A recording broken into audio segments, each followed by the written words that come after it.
ராஜி 2 பேருமே சேர்ந்து கேட்குறாங்க. தங்கமயில் உண்மைய சொல்றாங்க. மேடம் 80 பவுன்ல 8 பவுன் மட்டும் தான் தங்க நகை. மீதி எல்லாமே கவரிங் தான். எங்க அம்மா பொய் சொல்றாங்க. எங்க அம்மாவ நம்பாதீங்க அப்படின்னு சொல்றாங்க. அத கேட்டோனே போலீஸ்க்கு அப்படியே கோவமா வருது. பயங்கரமா கோவம் வருது. இங்க பாரும்மா, பொய் சொல்றியா நீ? என்ன உன்ன தூக்கி உள்ள வைக்கணுமா? பொய் சொன்னேன்னு வச்சுக்கோ, உன் மேலேயே அப்படியே கேஸ் போட்டுருவேன். எதுக்கு இப்படிலாம் பண்ணிட்டு இருக்க? அடிக்கிற அடியில அவள் தான் நீ. உள்ள கூப்பிட்டு அடிக்க சொல்லவா? அப்படின்னு சொல்றாங்க. மேடம் மேடம் மேடம் என்னெல்லாம் அடிச்சாதீங்க மேடம். என்னாலலாம் தாங்க முடியாது மேடம் அப்படின்னு பாக்கியா சொல்றாங்க. தெரியுதுல்ல, எதுக்கு பொய் சொல்றீங்க? எல்லா கவரிங் நகையை போட்டு பொண்ணை ஏமாத்தி கல்யாணம் பண்ணி கொடுத்துட்டீங்க. இதில் உங்களுக்கு எதுக்கு இவ்வளோ திமிரு? 80 பவுன் நகை வேணுமா? அதுவும் தங்க நகை அப்படின்னு சொல்லிட்டு போலீஸ் அப்படியே மிரட்டுறாங்க. மேடம், என் பொண்ணு வந்து ஏதோ சொல்லிட்டா. என்ன சொல்லிட்டா? அவள் தான் உண்மையை கரெக்டாக தான் சொல்கிறா.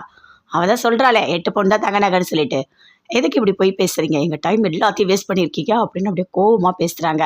இங்கே பாருங்கள், இனிமேல் பொய் சொன்னீங்க அவ்வளோதான், அப்படியே அடிச்சுனா காது திரும்பிடும் அப்படின்னு சொல்கிறாங்க. அதை கேட்டோன்னே அப்படியே பாக்கியம் அமைதியாக இருக்காங்க.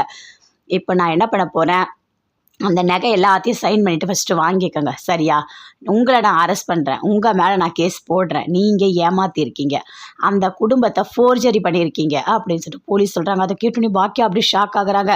மேடம் மேடம் அதெல்லாம் பண்ணிடாதீங்க மேடம் அப்படின்னு சொல்லிட்டு, நான் கேஸ் போடுறேன். இங்கே பாருங்கள், ஃபஸ்ட்டு இவங்களை கூட்டிகிட்டு போயிட்டு உள்ளே ஜெயிலில் வைங்க அப்படின்னு சொல்கிறாங்க. என்னது ஜெயிலியா? ஜெயிலெலாம் இல்லை, உள்ளே இங்கே போலீஸ் இருக்காங்கல்ல, அங்கே தான் ரூமில் தான் வைக்கிறாங்க அப்படின்னு சொல்கிறாங்க. மேடம் மேடம் என்னை உள்ளெல்லாம் போட்டுறாதீங்க மேடம், என்னால் தாங்க முடியாது மேடம் அப்படின்னு சொல்கிறாங்க. என்ன தாங்க முடியாது? அவங்க எல்லாரையும் அரெஸ்ட் பண்ணி நாங்கள் இங்கே கொண்டு வந்து வச்சோம்ல, அவங்க ஜெயிலுக்கெலாம் போனாங்கல்ல, எவ்வளோ கஷ்டப்பட்டாங்க. அப்போ தெரியலையா உங்களுக்கு? இப்போ உங்களுக்கு ஒன்றுன்னும் போது இவ்வளோ கஷ்டமாக இருக்கா அப்படின்னு போலீஸ் கேட்குறாங்க. மேடம் மேடம் மேடம் அப்படிலாம் பேசாதீங்க மேடம், இந்த ரூம்லாம் என்னை வைக்காதீங்க மேடம், நான்லாம் தாங்க மாட்டேன் மேடம் அப்படின்னு பாக்கியா சொல்கிறாங்க. இங்கே பாருங்கள், நீங்கள் லாக்கப்பில் இருந்து தான் ஆகணும், வேறு வழியே கிடையாது. அவ்வளோ தப்பு பண்ணியிருக்கீங்க நீங்கள் அப்படின்னு போலீஸ் சொல்கிறாங்க. அதை கேட்டோன்னே பாக்கியா பயங்கரமாக அழறாங்க. பாருடி பாரு, உன்னால தான் என்னை தூக்கி ஜெயிலில் வைக்க போகிறேன்னு சொல்லிட்டாங்க. பாத்தியா, நீ தாண்டி காரணம். பெத்த பொண்ணுக்காக நான் இவ்வளோ கஷ்டப்பட்டா, கடைசியில் என்னையும் நீ மாட்டி விட்டுட்டல்ல அப்படின்னு சொல்கிறாங்க.